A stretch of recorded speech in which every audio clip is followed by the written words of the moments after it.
ایک مرتبہ نبی علیہ الصلوۃ والسلام نے بنی اسرائیل کے احوال بتائے اور فرمایا کہ 4 بنی اسرائیل کے لوگ ایسے تھے کہ جنہوں نے 80 سال اللہ تعالیٰ کی ایسی عبادت کی کہ ایک لمحہ کے لیے بھی نافرمانی نہ کی۔ تو صحابہ کرام نے جب یہ سنا تو ان کے دل میں حسرت ہوئی کہ کاش ہمیں بھی اتنی لمبی زندگی عبادت گزاری والی مل جاتی۔ تو ان کی اس کیفیت کو دیکھ کر رب کریم نے سورۃ القدر نازل فرمائی، جس میں فرمایا کہ اس میں ایک رات ایسی ہے جس کو لیلۃ القدر کہتے ہیں، اس کی عبادت لیلۃ القدر خیر من الف شہر، اس کی عبادت 1000 مہینوں کی عبادت سے بھی زیادہ بہتر ہے۔ اب 1000 مہینوں کے اگر سال بنائیں تو 83 سال سے کچھ اوپر بنتا ہے۔ اس کا مطلب یہ ہوا کہ جو بندہ رمضان المبارک کی اس رات میں عبادت کا ثواب پا لے گا، اس نے گویا 83 سال کی عبادت کا ثواب پا لیا۔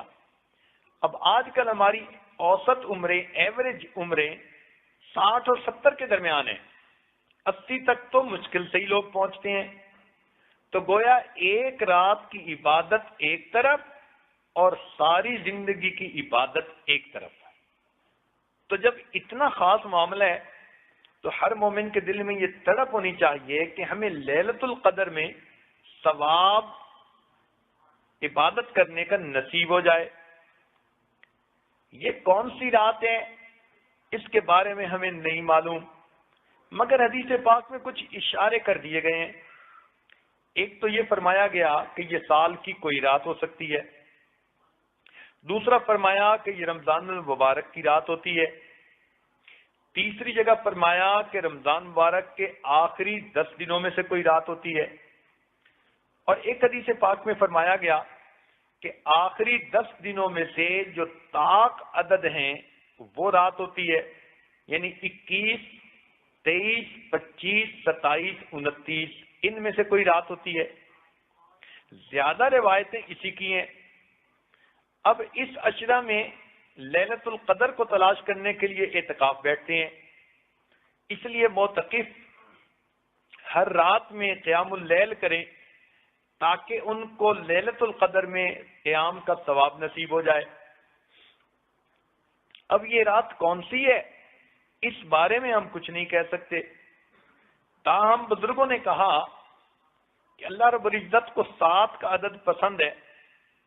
آسمان بھی 7 ہیں، زمینیں بھی 7 ہیں، انسان کے اعضاء جن سے وہ اللہ کے سامنے سجدہ ریز ہوتا ہے وہ بھی 7 ہیں، اور 7 طرح کا جسمانی رزق دیا۔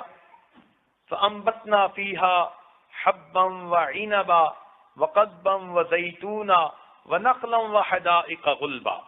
تو اس آیت میں 7 قسم کا جسمانی رزق عطا کر دیا گیا۔ تو اس سے مفسرین نے کہا کہ اللہ رب العزت نے انسان کو روحانی رزق کی رات بھی وہی ہوگی جو 7 والی ہوگی، لہذا 27 کی رات زیادہ غالب ہے کہ وہ لیلۃ القدر کی رات ہو۔ بعض مفسرین نے اس میں ایک نقطہ اور دے دیا، وہ فرماتے ہیں کہ دیکھو لیلۃ القدر کا جو لفظ ہے نا، اس میں 9 حروف ہیں، اور اللہ تعالیٰ نے اس کو 3 دفعہ اس صورت میں فرمایا، انا انزلناہ فی لیلۃ القدر وما ادراک ما لیلۃ القدر لیلۃ القدر خیر من الف شہر۔ تو 9 حروف ہیں اور 3 مرتبہ لفظ استعمال ہوا، تو معلوم ہوتا ہے کہ 27 کی رات وہ لیلۃ القدر کی رات ہوتی ہے۔